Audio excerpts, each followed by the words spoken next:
evening, ladies and gentlemen. We are live once again with an episode of Empire State of Baseball. This is episode number 105 on October 7th of the year 2024. We are airing on Instagram, X, YouTube, and powered by StreamYard. Well, here we are. It's the first show of October. So we've hit the month of October, and in this particular season, October is dedicated to playoffs. You didn't have that schedule where sometimes you get like that full week of regular season to October, which kind of feels strange. But I love it. The full month of October dedicated to playoff baseball. And we got both our teams in action this past weekend. We actually saw for the first time, I think, since 2006 that the Mets and Yankees had a playoff game on the same day. Even though they have been in the playoffs at the same time since then, not too many times, but first time in the same day since 2006. So both of us had something to look forward to this weekend. Joe, how you feeling on this fine Monday evening? Oh man, I tell you, this has been, as far as baseball is concerned, this has been one of the most memorable weeks that I have ever experienced as a baseball fan. If you think about what the Mets in particular have gone through in the last week, you had an all-time scenario with the playing game, an all-time seesaw back and forth game.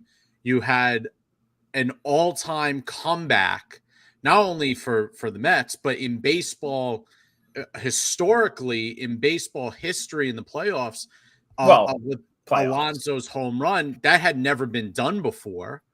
Well, it's also not the playoffs, so it not really playoff home run. Come on, get out of here, Tom. Get out of here. Impressive. It's impressive, but it's not the playoffs. In game one against Wheeler, their guy that Philly now has, and having to go up against that. I mean, the Mets have given us about 5 moments that we will never forget. And even in the loss yesterday, we had some moments we're never going to forget. It's just been incredible. My cardiologist is going to have some questions because my heart can't take much more of this, but it's been unbelievable this week. Yeah. I have a proposal for the wild card play-in round, because again, it's not the real playoffs. I think the Mets should be now considered the NL Central champions. I think they should have left whatever it's called, former Miller Park, with the NL Central banner and said, "This is ours now. We won the NL Central." The Royals, they won the AL West. They get to take that from Houston. I think that's my proposal. When you go in, you are stealing. They shouldn't be playing in that round. Wow. That's an atrocity. But if you're going to force them into that round, the Mets should be able to hang the 2024 NL Central banner in Citi Field next year. It's a very WWE championship mentality there, Tom. I kind of dig it, though, right? You come in with instead of the flag, how about a belt? You have the AL West belt. And the Royals just ripping it, or the Tigers just ripping that belt away from the Houston Astros. Tigers, yeah. Sorry, not the Royals. So, but absolutely, man. Awesome stuff. Exciting week for baseball, and we continue as the division series rages on. So, before we get into anything, of course, I'd love to shout out our chat as always. Our chat's so important to us. The best chat here on YouTube. We got our guy, Jacob Petruzzi, as always. Jacob saying, smack that like and sub button for the fellas on the way in. We're still on the road to 400, so subscribe if you haven't already. If you're here, you probably subscribe, so make sure to send it out to your friends so they can subscribe as well. Big Slick, I thought they canceled it. No. We are here live in a living color till about 7:30. That's why we started early. So we started at 6:30. We want to try to avoid any interference with the Yankee game. However, we are going to do a space a little bit differently this time, and I got more details on that later on tonight. Mike Pars is in the building. What's up, y'all? What's going on, Pars? Jack Esposito. What's going on, gentlemen, on this playoff baseball night? And Sean Browning's in the building. Shout out to Sean Browning. It's been a while. Thanks for coming through. We got 30 plus in the building, so make sure to send out the link if you haven't already. We'll get the conversation going with both Yankee fans, Met fans alike, and baseball fans altogether that are enjoying playoff baseball. And Thomas, let's now talk about Roback before we get into our rundown. Let's talk about it, boys. It is October, right? It is now officially playoff baseball time, and there's no better time to get that little extra warmth in your life with some Roback. I got the Roback hoodie on today. So if you're looking for that little bit of extra warmth in these chilly games, especially if you're going to a game, nothing better than Rowback. Yeah, it's more lightweight. It isn't like the heaviest hoodie in the world, but it's going to keep you warm. They got some Q-zips. They actually did release some new heavy hoodies as well, some like real heavy stuff if it gets real cold. But head over to rowback.com, use promo code TWASPL15, save yourself 15% on your first order. Keep looking through that last call section. I'll be honest, I search through there every so often, see if there's any good deals, and if there's some good deals, pick up some stuff, and you could stack that promo code on top of what's on sale there.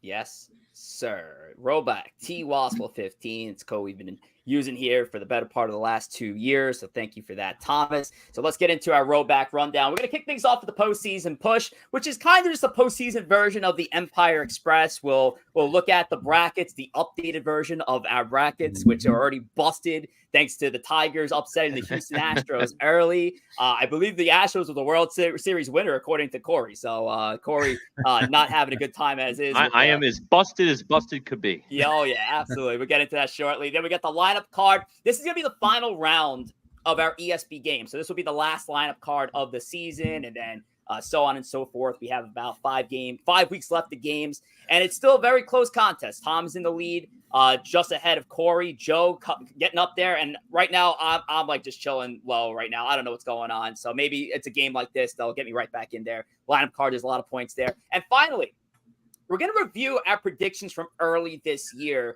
We're going to do it in 2 waves. The first wave being the division winners and the wild cards. So that's all settled. We'll go through it real quickly and see who got close and how far off we were compared to what happened in real life. But we're going to kick things off with our postseason push. So let's take a look at the current bracket itself there. And there you see it. So the Yankees and Royals, they start their game 2 of the ALDS at 7:38. The Guardians and Tigers in progress. So their game 2 is the Guardians have a series 1-0 lead. Top 9th that I'm looking at right now. Corner runners on the corners, 2 outs for Detroit here. So a chance for them to try to score with some late inning magic. The Mets advance past the Brewers. We'll get into the Mets just shortly. They're facing the Phillies. Series tied at 1-1, heading back to Citi Field. Got to like that as a Met fan. And the Padres got past the Atlanta Braves here. So the Dodgers and Padres trading blows on the field. The fans are trading blows in the stands and in the parking lot. It's just a mess over there in Los Angeles. Thankfully, it's going to San Diego for the next couple of games. But go ahead, Tom. I got a question for the class. Sure. Whose position would you rather be in right now? Would you rather, as we sit here before game 2 of the ALDS, the Yankees up 1-0 or the Mets tied 1-1, but going back to Citi Field? I mean, you got to take the Yankees because they haven't lost a game yet. If you ask me if the Yankees were to lose tonight, well, then it's the Mets. Then I would change. I would rather be the Mets in that scenario. But everyone would. And also take out who they're playing. I'm just talking about home team 1-0. Could go up 2-0, could be 1-1. Yep. Obviously, if it's 1-1, then it's the Mets you prefer. They have 2 home games left. Yeah. I think if you ask the Met fan and you said it'd be 1-1 going back to Citi Field, every single Met fan would have signed on that line to get that done. Yeah, I think I'm with Joe. I think on more that. Met fans would be excited about that than if you told a Yankee fan, "Hey, you're gonna be up 1-0." I think that's kind of where I actually ended up. Yeah, I think at the minimum though, you got to get at least a game here. Whoa! In the best Speaking of a game, Kerry Carpenter of the Tigers, 3-run bomb ski. I don't know if it was a bomb, baby. So wow, he's been swinging a mean stick since coming off the IL there. Damn it. So two things. One, the Tigers had to have this game. Your ace was going. He pitched lights out. He shoved. So you had to win this game.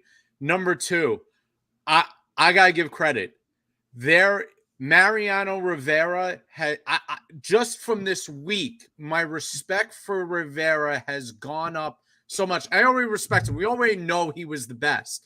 But the fact that we have had how many bullpen guys are going to blow games in the last 3 outs of the game across the league? Devin Williams did it. Diaz did it. It's the top ones.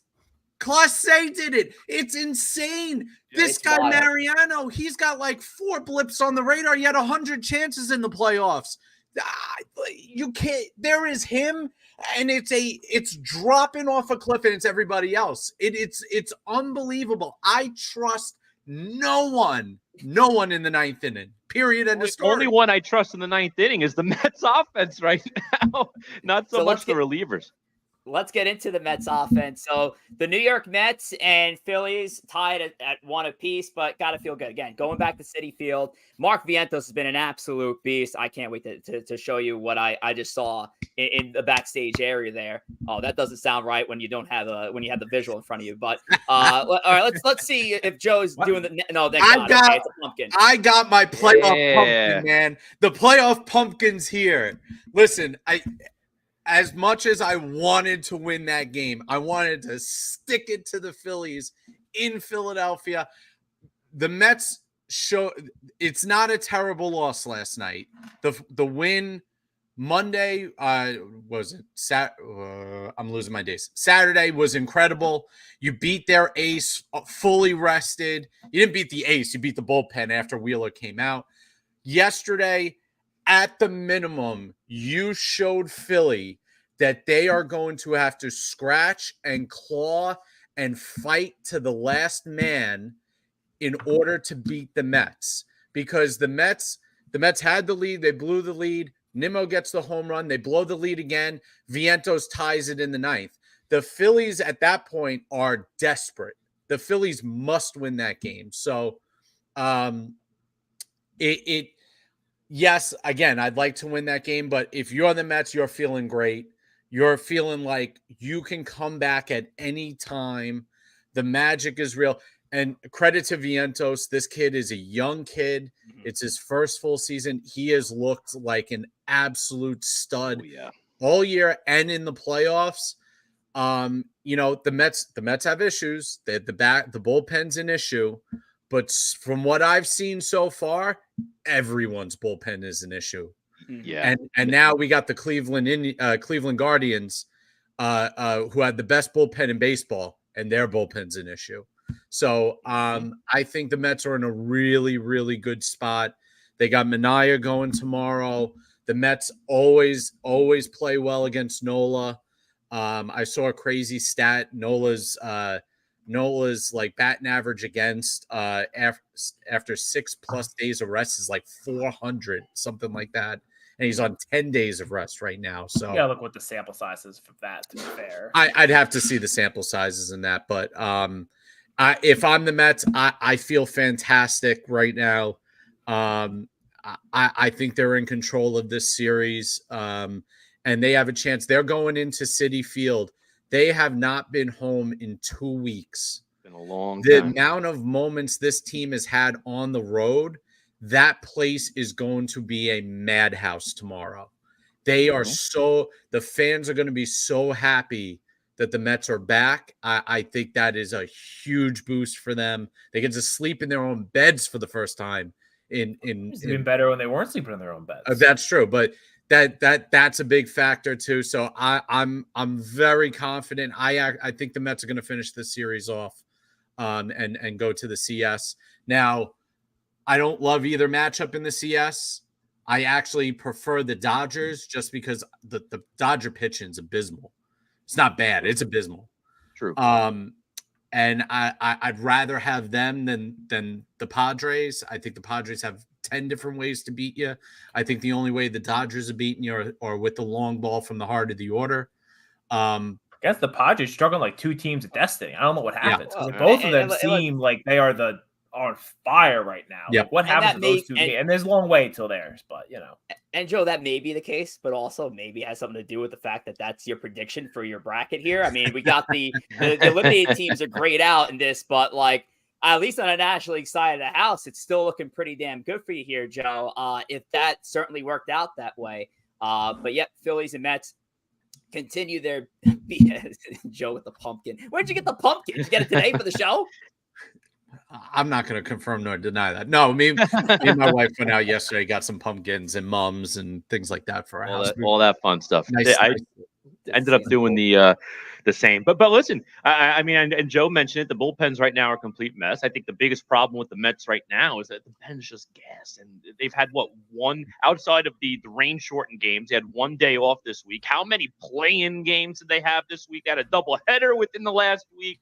I think the bullpen's gassed, and right now the only two pitchers I really trust coming out of that pen right now, I think Stanix looked really good so far in his appearances. And how about David Peterson? Got to give David Peterson a lot of props. Obviously, he pitched a little bit in game one, relieving Kodai Senga, making his return. And Peterson did a great job out of the bullpen in game one. Kind of did like the opener, bulk reliever type thing. And got to give David Peterson credit, too. I know he's a little bit of an unsung hero in that game 3 versus the Brewers. Obviously, all the focus is going towards Alonso, and well-deserved. I mean, Alonso's been having a rough year. I mean, the home runs still had 30-plus home runs, but from Pete Alonso's standards, it was not the best of years, especially was in a brutal slump since the middle of September.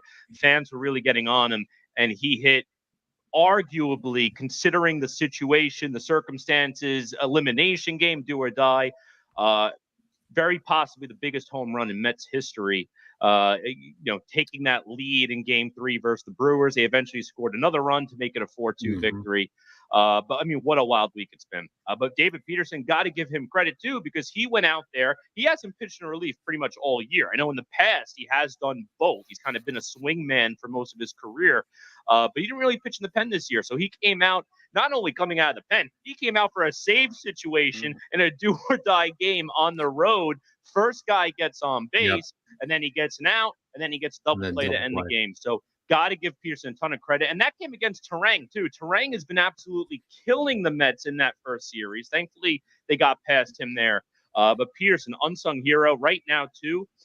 It's almost like you think Peterson's going to be in the pen the rest of the way, at least in this series, because the way the pitching is shaping up now for the Mets down the stretch here, you got 3 more games potentially versus the Phillies. All right. You got Manaea tomorrow. It's going to be Quintana for game 4. Probably, yep. Most likely Quintana. Those games are a given. Game 5, if necessary. And I assume the formula in game 5 would be the same thing. It's probably going to be start Senga. He got 2 innings in his first start. Maybe they get 3 or 4 out of him his second time around. But I expect Peterson to get a lot of run in that 5th game if necessary. I could also see Peterson going into one of these games either today or tomorrow if needed. Now, ultimately, we'll see how it ends up shaking out. Again, I hope they don't need the game 5. I think if they went to game 5, I think it would be Severino, because he's got today off. You got the 2 more games, and then you got another day off. Now he's on 5. I think the Mets will stick to the plan of Severino gets 5 innings no matter what the pitch count is, because they watched what happened yesterday. He loses it. Yeah, and I think they would piggyback Peterson off of him if he's not being used the next few days. But I think that would be the plan. I'd be much more comfortable with that. I mean, again, with the Senga in a game 1 situation again the following time around. I actually think Senga could be a weapon out of the bullpen. I know they don't want to do that, but that ghost fork out of the bullpen is something. All he's got to do is spam it basically for an entire inning. Yeah, and nobody can touch it. And that's a crazy story in and of itself. The return of Kodai Senga, it just felt like out of the WWE guy coming through breaking the glass. It's Stone Cold coming out number 30 of the Royal Rumble out of nowhere. But Kodai Senga, it was good to see him on the mound. I know it was not he didn't get the best of welcome with Kyle Schwarber taking him yard, but it's good to see him at this stage, because we all thought his season was lost at one point. Corey, I picked on you for your Joe, I picked on you for your bracket. Corey, we got to take a look what happened here, man. Listen, the Astro thing I can almost write off, because we all admittedly had the Astros to at least advancing to the championship set, but you bet it against the Mets, and the Brewers won. So, but Corey, I mean, was that, I got to ask you now, for the Mets Brewers thing, was that just a reverse jinx, or did you truly feel the Mets did not have the Brewers number? I temporarily declined to answer the question. Corey, you said like last week it was a reverse jinx. You said it. I think it's a reverse jinx. I will say the biggest concern I had for the Mets going into the Brewers series was just the the constant usage and, coming off the doubleheader, the travel. But at the same time, that kind of worked out as a strength because they had to be on. There's no breaks. And I feel like this Mets team is doing better with no breaks. Stay on, keep that high intensity up. So I think that actually ends up being their advantage. Where it's starting to hurt them now, though, that we saw yesterday, I think the bullpen is starting to get gas. So it would be awesome if the Mets could just win this thing in 4, not get back to Philadelphia, and rest up the pen. Because I think that was my biggest concern with so much commotion running around. But it is what it is. I mean, and talk about the other series too. I mean, the Astros, that was some upset by the Tigers. I actually hope the Tigers end up beating the Guardians this series too. I mean, they just had the big ninth inning tonight. I'm all about the underdog story. So the Tigers would be the big underdog in the AL. Mets would be a big underdog in the NL. Let's see what happens. And I did wait until they got past the Brewers series, but I would have felt weird doing it for the wild card game. But I officially got myself a nice Mets playoff hat. Did not make it in time for the show tonight, but I did need a new blue hat. My old blue hat is kind of shot, so it's the same blue hat. It's got the postseason sticker on the side. I can't do it with my hands right now, but it's got the postseason sticker on the side. I was like, you know what? This is nice. It feels good to get it now because you're really in great postseason ball. And talk about the NL, too. I mean, you could not have drawn up better matchups on the NL side because you got two rivals playing each other in the NLDS. It works out perfect. The division series of the playoffs, and you have two sets of division rivals playing each other. The National League side really drew up perfectly. Even in the AL, you got two division rivals there. So 3 of the 4 on both, across the board are division rivals. But that NL side, I mean, that is a stacked series. The Orioles, I both those going 5. The Orioles missed the memo on that one to keep the division matchup there. But let's we'll flip to the Yankees side of the house. Before we do there, a couple shout outs and people in the chat. Our Yankees fans in here. Over Yankees pod, we got Chris Dievis. Shout out to Chris. Wait, am I late or are you guys early? No. I guess you're late. Classe says future as the Guardians have just been closed out. The Tigers win officially 3-0. So that series is now tied at 1-1 in the ALDS. And Sierra Yeager in the house as well. Shout out to you.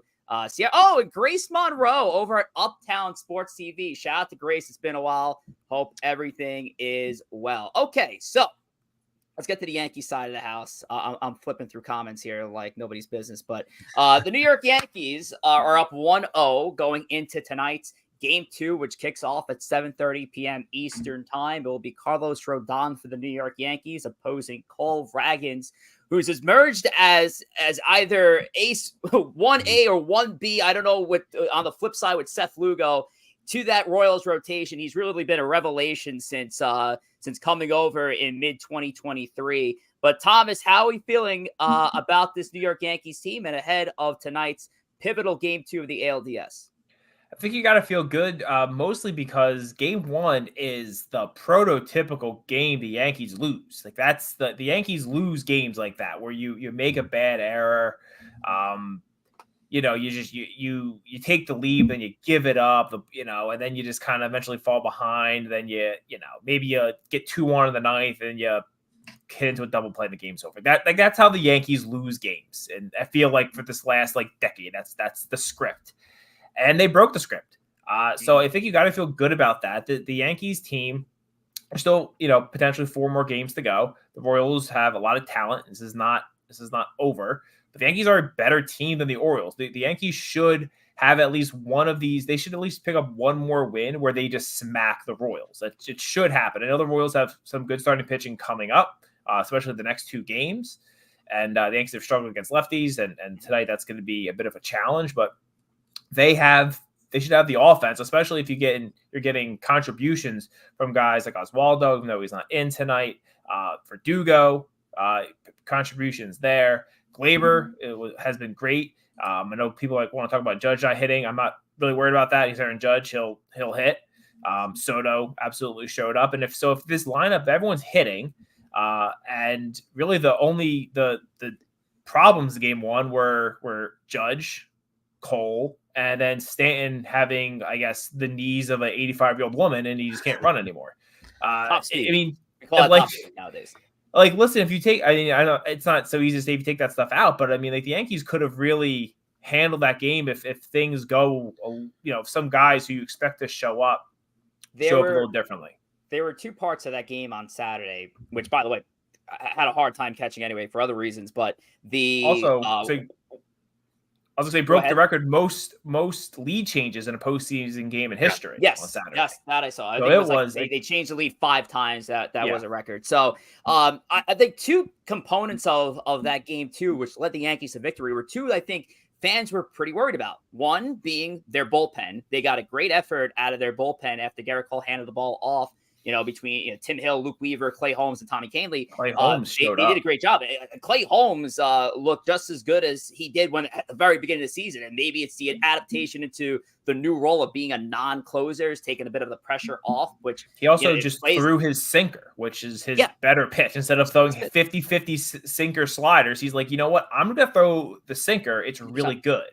And the second component, Alex Verdugo, which was a talk around Yankees Twitter and the Yankees community altogether, who should grab the start in left field. We talked about this last week on the show, Thomas. There was 3 of us here who felt Verdugo should be there. You wanted to give the chance to the kid. I think there's definitely the argument on both sides for either. But at this point, the Yankees are prioritizing defense. And then Verdugo showed you a little bit of that offense with that clutch hit at the very end. So it worked out really well for the Yankees. Verdugo in there tonight. I'm more curious about the John Birdie move at first base today. What were your thoughts on that? That was interesting. I don't like it. He's never played first base. I think they found he played 3 innings in spring training in 2021. Listen, you're not expecting a lot from the offense at first base right now. You weren't expecting a lot of the offense at first base when Rizzo was back. I think Yankee fans were just happy that he was playing a very competent first base. And Oswaldo looked really good in game 1. He was picking balls. And he also hit. So not starting him is certainly a choice. I know, against the lefty, that's a weaker side of his splits. Birdie being a righty. So that's to, I guess, the offense's advantage. I don't know. But at the same time, it's like, I don't know. I don't like it. I think you should ran back the same lineup. But I don't know. Here we are. And let's see how it works out. I don't get why the Yankees are insistent on playing players that haven't played these positions. You're going into a postseason game with a guy who's played 3 innings at first base all year, like that. Not all year. In spring training, he's never played first base in his major league career. Wow, and he's doing that now. Wow, it was 3 years ago in spring training. He played 3 innings. Why? I know defense to a particular point is devalued at certain positions. Not with Jazz Chisholm at third. I mean, he's not a natural third baseman. So Jazz Chisholm and Volpe at times throw lawn darts. So shout out, he's played a great and third, Gleyber throws lawn darts. Listen, but that's the thing. At some point, and this was my argument against Dominguez playing left field. At some point, the Yankees have essentially 6, maybe 7 players that are technically playing out of position in some way, shape, or form. Your first baseman, all the options are not primary first baseman. Even Ben Rice was a catcher converted to first base. Second base, Torres is a bad fielder. Volpe's he is an interesting shortstop. He gets to things that are so crazy that normal shortstops don't get to, but you see it on some ground balls where he just he airmailed the throw. That could cost you the game. Jazz is not really a third baseman. Judge really isn't a center fielder. At some point, those are going to come back to bite you. And God forbid any high throw tonight. John Birdie's 5'10". 5'10". The Yankees, there's nothing the Yankees and I think the front office and Brian Cashman and co. like more than thinking they're outsmarting people. And this just feels just like you know what we're going to do, guys? We're going to start John Birdie at first. And it's like, why not just let Waldo do it? He's been fine. He's been good defensively. And he also offensively came to play. So I don't like the decision, but. And Birdie is a weapon off the bench. I mean, that's a guy who you put in the 7th inning and can steal you a base automatically. And this is where you enter Duke Ellis. And this is Jason Dominguez. I think I mentioned this earlier on Yankees Pod. Shout out to those guys. Dominguez too, but I think Duke Ellis is really specifically there to run. Yeah. I think they had a game plan days in advance, knowing that John Birdie was going to be the go-to right-handed hitting option at first base, and that's why Duke Ellis is on this roster to fulfill the John Birdie role late in games as a pinch runner. Probably. It drives it. I would be driving nuts because you haven't played that way the entire season. Correct. And so now all of a sudden you're changing a position of a player that has not played there. I don't know if he's played there in his major league career in terms of major league. Like, how do you do that? I don't know. With I don't like with questionable defense on the other part. That was my argument for Dominguez. Is like, listen, I understand he didn't hit great in the 6-game sample size when he came back up, but his potential offensively, I thought, outweighed what Verdugo could do defensively, and it worked for Verdugo game 1, and it worked for him offensively game 1. Birdie, you're not putting in a guy who's like a 30 home run guy. You're putting in the same, if not worse, version of Oswaldo. Correct. It's not like, at least Verdugo has a playoff resume. He's a 300 career hitter in the playoffs. Yeah, exactly. Right? That too. So exactly. I don't. Yep. It's like I would have went with Cabrera as well. And again, I'm on the outside looking in from a Met fan standpoint looking in. But I watched pretty much the entire game Friday night for the Yankees. And, Cabrera looked good at first base. And that was a back and forth game. He held his own. I don't get it. He looked really good at first base. Yeah, I would not experiment in the playoffs because I ended up getting into the same argument with a couple of Mets fans on Twitter. This is going back about a week and a half ago when Lindor was coming back from the injury. Like, oh, would you put Acuna in center field? I'm like, absolutely not. No. I'm like, if you want to experiment with Acuna in the outfield, you do that in what's called spring training. You don't do that in the last week with your season on the line, let alone in the playoffs. So, and that's the thing with Verdugo. That makes sense. He's a left fielder. Birdie's not a first baseman. It should have been Cabrera. And that was the thing with Dominguez that I had said. The Yankees did. Dominguez has got talent. We know that. I think Dominguez is going to be a very good player in this league. He has potential to be. One would say Bobby Abreu like.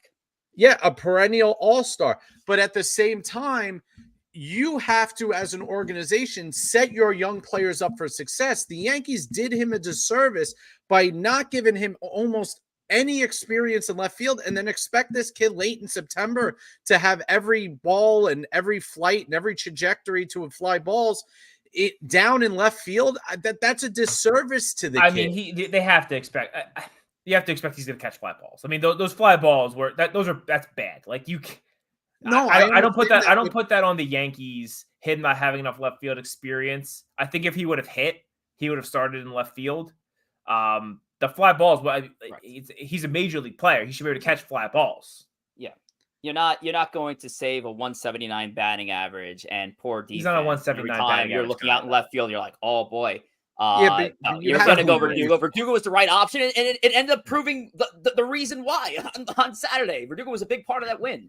The playoffs is not the time to experiment. The playoffs is the time to play your best 9 in their best position. They should not have changed any aspect about tonight, about from Saturday's lineup to tonight's lineup. They should have just kept the same lineup rolling.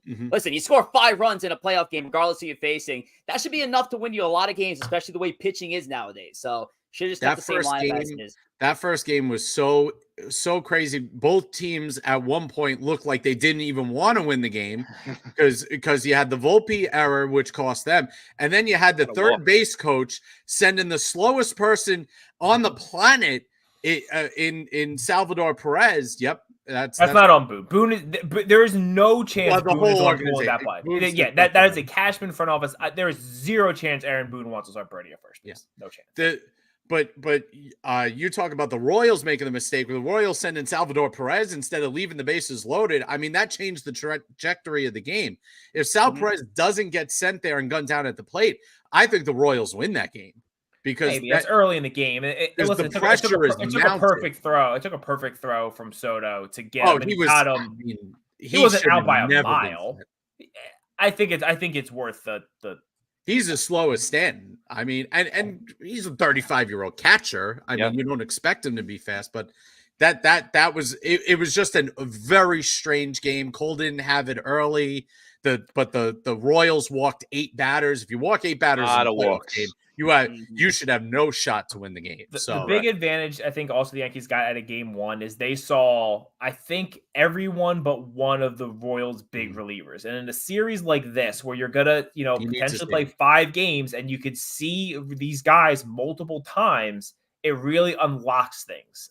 The challenge of facing an all-star closer on a Wednesday in Kansas City, and because you haven't seen him all year, like that's really tough. When you've seen him 2 or 3 nights in a 5-6 day span, it becomes a lot easier. And I think that's a big advantage Yankees got out of game one.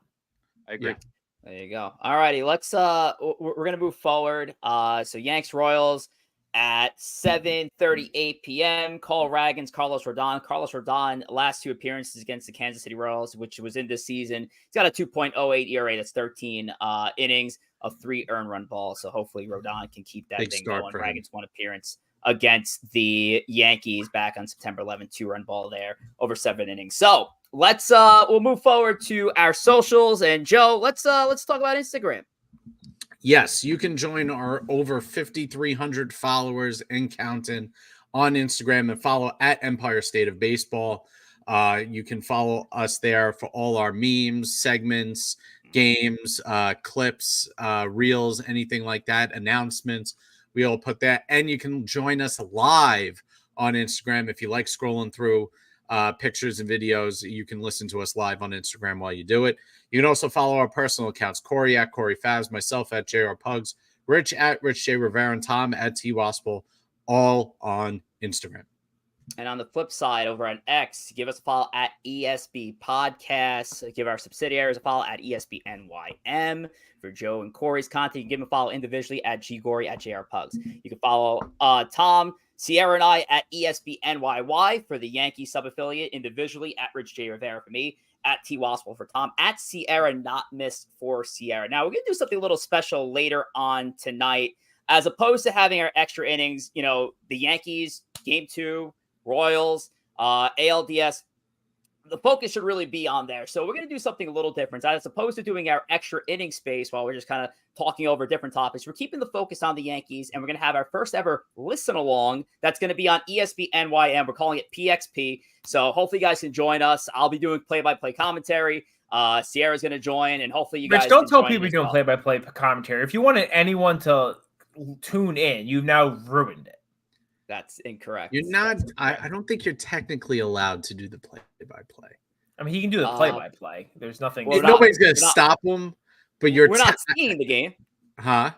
We're not. You're technically not allowed. I mean, again, live reactions for every play.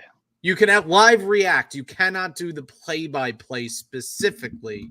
We're should have to be qualified to do play-by-play to do that. And now we're moving on. We're moving on. Game starts in 30 minutes. Let's go, boys. Yeah. Okay. Anyway, let's get into the game tonight. It's going to be lineup card. I'm doing the damn play-by-play. We're ESB game standings right now. We have Tom at 20, Corey at 18, Joe at 17. I'm at 14. Tonight's game is the lineup card, so there's a lot of points to grab here. 6 total, depending on who can grab them. I have one lineup. Corey has the other. So Corey, let's see what you have for tonight's lineup card. Yeah. So for this lineup card, we're going back to 1999 for another NLDS matchup. This just so happened to be a Game 2 set in that 1999 playoff series. Mets ended up losing this game. They won Game 1, lost Game 2, eventually won the series and lost to the Braves in the NLCS. But for this particular lineup, we're missing a leadoff hitter. We're missing a number 6 hitter, and we're missing a number 9 hitter. So again, this is a playoff game, Game 2 versus Diamondbacks in 1999. Is leadoff and left field Ricky Henderson? That is the first one. So that's the easier of the 3. You got the Ricky. Joe with the easy. Okay, so then we're looking for a center fielder. Center field and pitcher. 9 is the pitcher. Yep. Back before the DH. Many years before the DH in the NL. Is 99? No. I'm trying to think. That's the game they lost in that. Let's they did lose this game. Number 9 pitcher, Al Leiter. It is not Al No, Leiter. You know, I was gonna say it, and I'm happy Rich stepped in for me. I think number 9 is Kenny Rogers. Joe with another point. Kenny Rogers. It was a Met and We Yankee. hide the chat. No guesses in the chat. Yeah, Oh, the I chat. just took a I'm monitoring right now. There's nothing. center fielder. The batting 6 is the center fielder. Oh God. Jay Payton. It is not Peyton. I think he's much later anyway. No, he's next 1 year. 1 year. Okay, all right. Yeah. So good Good- guess, good right, route. Tom? Oh, it was a good guess. I was about Yeah. to say it. Yeah. It's gonna be somebody random, isn't it, Corey? Well, he's batting Possible. 6th, so like he has to be like semi decent, right? I don't think so, but Timo Cliff Perez. Floyd. Oh, who's that? I didn't hear you. Rich said Timo Perez. I said Cliff It- Floyd. It is neither of the two. Yeah, I No, figured not. Floyd's 06. Okay. Also, listen, we're going into my knowledge of the 1999 Mets. I'm just trying to get guys who maybe were within like a decade of this. It wasn't Benny Bayani.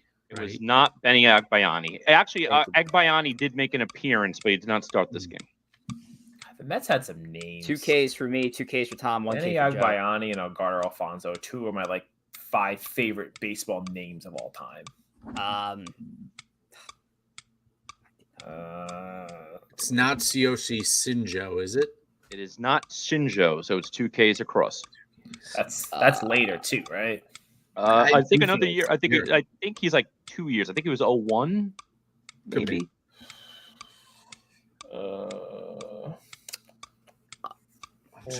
Had a Met Chris in outfield. the chat also had Jay Payton. Ger- but it is not Jay Gerald Williams?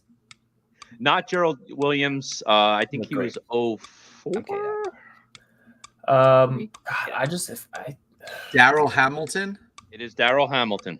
Oh, Center Joe field. with the Man, clean Joe sweep. loves looking it up and gets it on the last one. Oh, He was on the tip of my tongue my too. You wouldn't believe it. It is Darrell Hamilton in center field. They made a couple of changes that game too. Cedeno eventually moved to center. Egbayani came into the game. So a little bit of mixing and matching. I was debating Wow. between game 1 and game 2. I ended up going game 2 Mm. just because it kind of flowed similar to this last weekend with the That Mets and was- Phillies. That was massive for Joe. He is Oh. now tied with Tom for the lead on the standings. They're tied at 20, Corey 18, and I'm Oh all the way shit! down to 14. But now I have a time to Man. see if I can collect my points back in this one. So for the Yankee lineup, we are going to pull this up here. All right. So we're missing our number 3 hitter. We are missing our number 5 hitter, and we are missing our number 9 hitter. Now, of course, you see it's October, so it is a postseason game specifically. This is game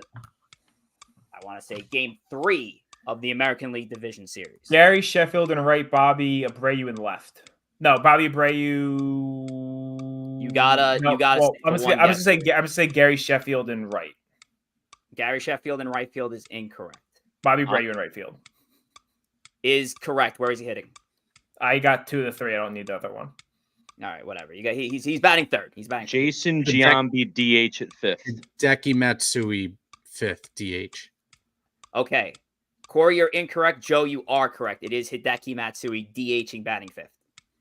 So we are missing our number 9 hitter, First who base. is yes, our first base.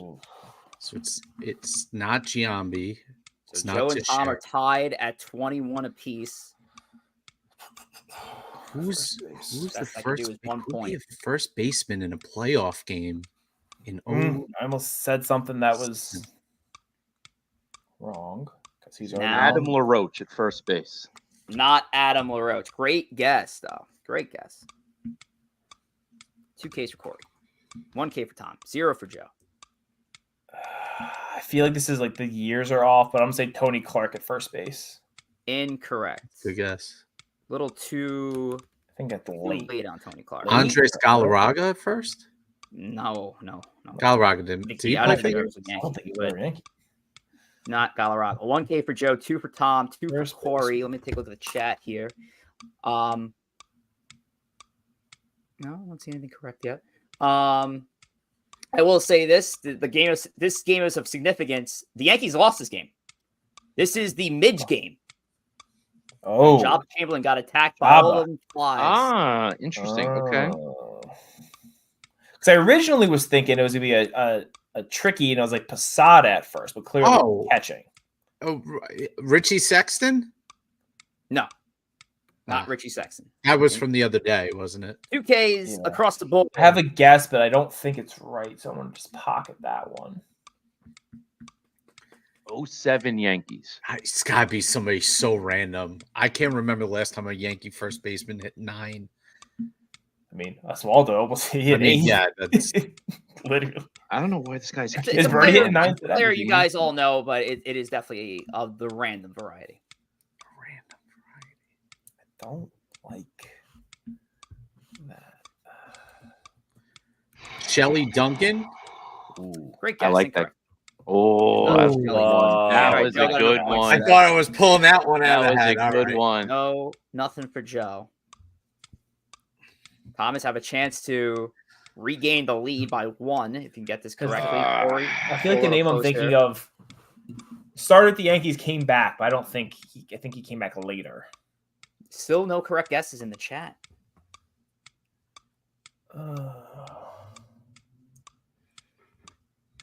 No, he was too early. Yeah, there's 67 people in the building. Thank you guys for joining. Try to get this thing rushed so we're done by 7:30. Thomas, Corey. I get this guess in. Oh Christ. It's got to be a bad player. It's batting first, but it's a known guy. Maybe at the end of his career. I'm going to say... Oh, man. Gabby Sanchez, first base. I don't know. Not Gabby Sanchez. And we finally do have a correct answer in the chat. Oh, shout out to Lars. Oh, I see it. All right, Tom, you got to throw it out there. Really? I know. Wow. We'll just go. God, this is he's definitely not there then. Somebody said Robin Ventura. It is not Robin Ventura. The correct answer is Doug Minkiewicz. Doug Minkiewicz. I completely forgot he was a Yankee. I was sitting on Nick Johnson for a while, but I didn't think that's Nick Johnson came back. There were a couple Nick Johnson. There was a Nick Johnson I saw in there. There's Nick Johnson. I also thought Olerud. John Olerud was there earlier. What are we doing? Nick Johnson. Shout out to my guy CK over at Yankees Pod. What's going on, CK? Hope everything is well. Biggest Luke Weaver fan out there that I know. And shout out to my guy Mez, huge Met fan. Shout out to Mez. All right, let's start to get this thing going. This last segment here, we'll fly through it quickly. Thank you, Mez, for your comment, but I'm going to drop that comment real quick. But Thomas, let's talk YouTube. Let's talk YouTube. And yeah, listen, we have a lot of different ways to watch this show and to watch the show live. You can watch us live on Twitter. You can watch us live on Instagram. But our preferred way for you to check us out is on YouTube. It's also the only place to watch our replays of shows, cut-ups of segments. And listen, it's really our home. It's where we want to kind of build this community as much as we can, podcast-wise. So if you're not watching on YouTube, head over to YouTube and give our show a follow at Empire State of Baseball.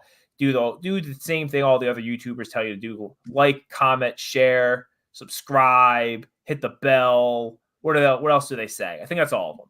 Do it. Hit the bell. Hit the bell. Hit the bell. Do it. I like it. Very good. Joe's ringing the bell when he's playing the Phillies. That was a ballsy move on your end. Okay, so he's got the pumpkin though. All righty, let's do something fun. So doing this for a couple of years now, where we kind of like review what we predicted earlier in the season. As I mentioned on the open, a couple of waves of this. We're going to get more into the award winners and the bowl predictions and the World Series winners after the World Series is done on our final episode. But for now, what we could do is get into our predictions of the division winners at the very least. So we're going to kind of fly through them quickly and not waste any time here.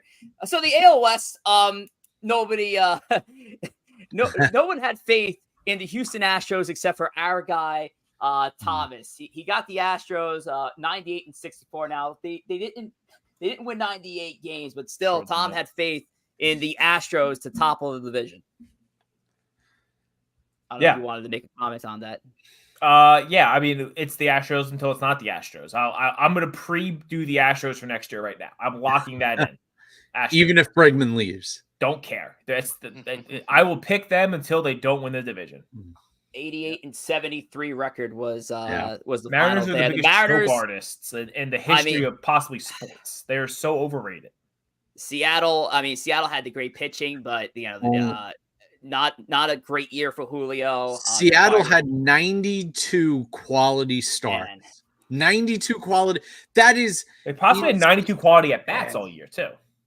Wild stuff. Yeah. All right, let's get to this. I'll tell you what, this division, I thought would have been the AL one to have 3 teams in, not the AL Central. Well, the AL Central had a cheat code though, so they certainly did. Now flipping to the National League side of the West. Now everybody got this right. So the Dodgers, of course, took the division. A lot of 100-game wins here. The Dodgers did not pull out the 100 games. No team in baseball pulled out 100 victories this year, but a 98-64 record for the Dodgers. I mean, Joe, that's pretty much wrong graphic there. That's pretty much one of those that everybody felt pretty good about. But there were 2 other West Division teams that were giving them a run for their money. Yeah, and if if their entire rotation at one point wasn't in the hospital for special surgery, they might have won 100 games. So next year is going to be interesting because they're going to be a great team. They're going to be the same team that they brought in this year with healthy pitching. So and Ohtani pitching, right? So it's going to be interesting. Favs, let's talk about the American League Central Division. And the American League Central Division, again, another crazy one, but yet no one took the Cleveland Guardians. Everybody took everybody else that were in the race. Now it helps that one of the teams that was in this division lost 121 freaking games. But here you go. You got the Tigers in there, the Royals in there. Now they did make, of course, the wild card, but no one had the Guardians. Tigers and Royals 86 and 76. That was close.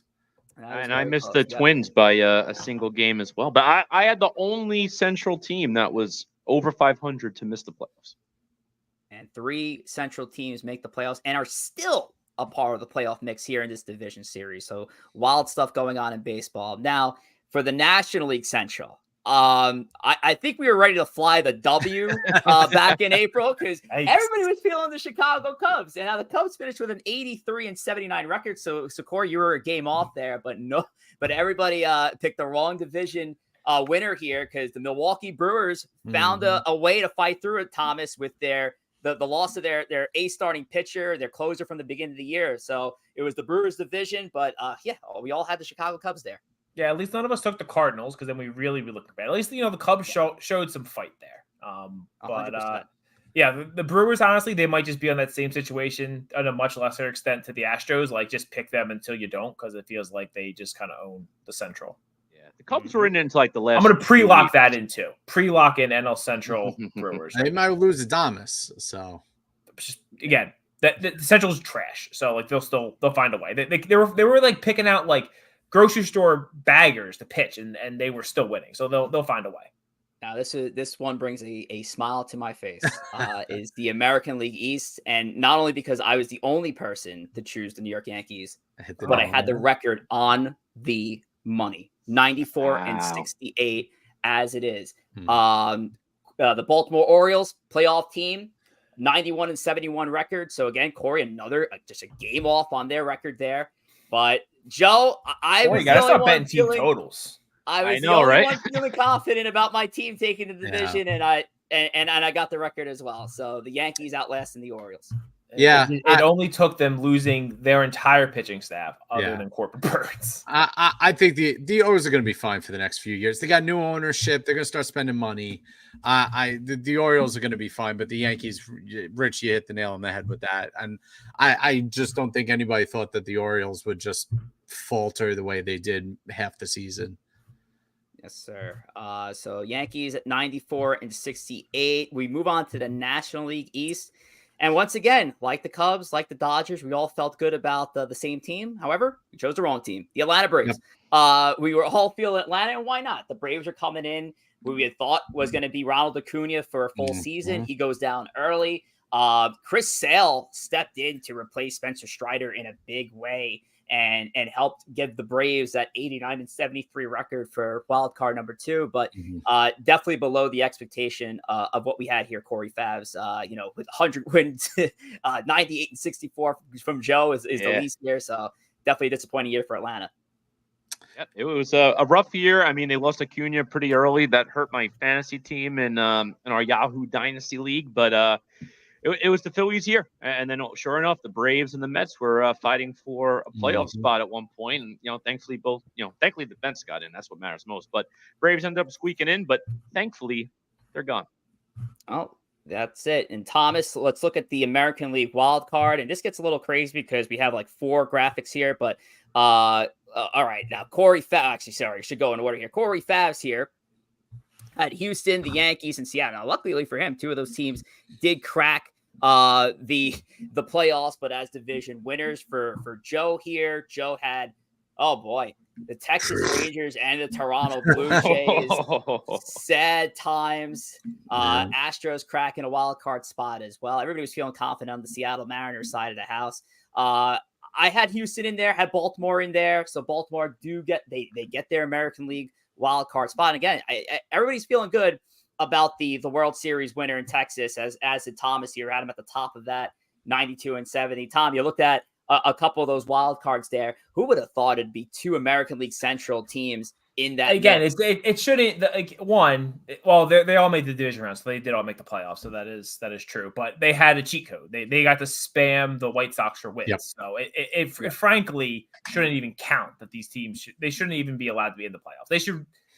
Playoffs need a lot of reworking. I'm sure we can get into that during the division winner should not be in the wild card round. I agree with that. The MLB has to figure that out. 100%. Maybe they're saving that for when we expand.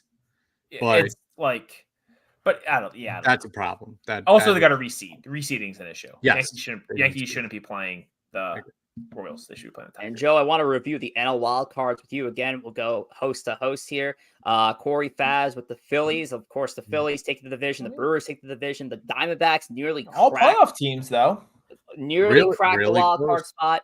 But yes, they didn't. Diamondbacks didn't. Yeah. Joe, again, Phillies at the top. Diamondbacks with a 92 and 70 record. But goddamn, Joe, with the New York Mets cracking wild card number 3. Good for you. 4 less wins, but 85 and 77 record was good enough for Joe, but it was an 89 and 73 record for the Mets to get them in. I had the Padres cracking. I just felt good about the Padres offense still without Juan Soto, and they had made the acquisition for Dylan Cease. I just felt like they were a team that was still going to make a run for it, and they certainly have. And some of us have them as World Series favorites here. And then finally, Thomas having the San Francisco Giants and Blake Snell even cracking a wild card spot. It looked good for a good part of the season, but Joe, you look at those wild card spots there. You had the Mets in there from the very beginning. I don't know if it was a hunch. I don't know what it was, but you had it right. The Mets made it. I thought overall, the after you got through the division winners, it was going to be a little weaker of a field. So I that's why I had gone the Mets. I thought they were going to sneak in. I thought they were going to fight with those NL Central teams to get in. I didn't like the Giants. I didn't think they were going to be there. So it came down to, in my mind, when we're going through this, it came down to the Mets versus the Brewers versus the Diamondbacks, kind of that mentality. And I thought the Mets had enough to kind of sneak in there.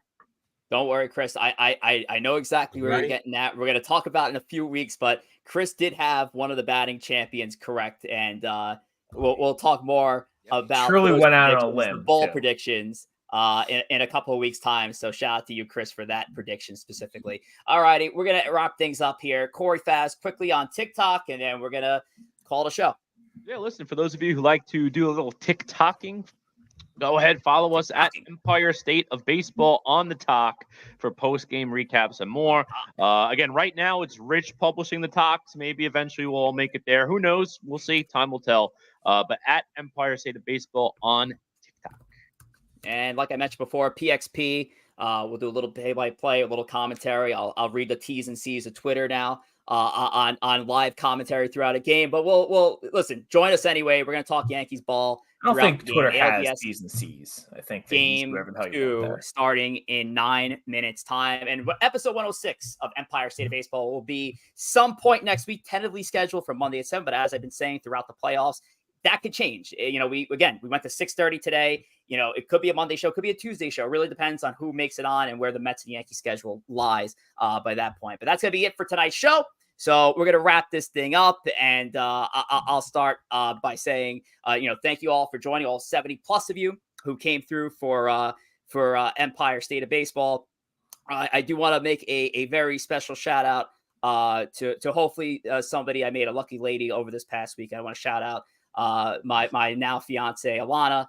And I know she's probably gonna hate me for throwing this photo up, but I did it anyway because I know she's watching. So love you, babe. Looking forward to spending forever with you. But let's take it around the room. Thomas, Joe, Corey, to wrap it up. I'm hoping that the Yankees get some rings in a few weeks' time. Rodon continues that push tonight as hopefully he shoves and the Yankees win game 2. Yes, sir. Congrats to Rich and Alana. Alana, are we sure? Are we sure with this guy? I don't know. So, but congrats, guys. Love the happiness in the works. Go Mets. It's going to be an interesting week, man. It's going to be fun. It's going to be a wild week. Again, kudos. I echo the sentiments to Rich and Alana. Congratulations again. Congratulations to both New York teams making the playoffs. Let's see if we're all still cheery when we meet maybe this time next week. Who knows? Time will tell. But until then, everyone, enjoy the games. Enjoy the playoffs. Take care.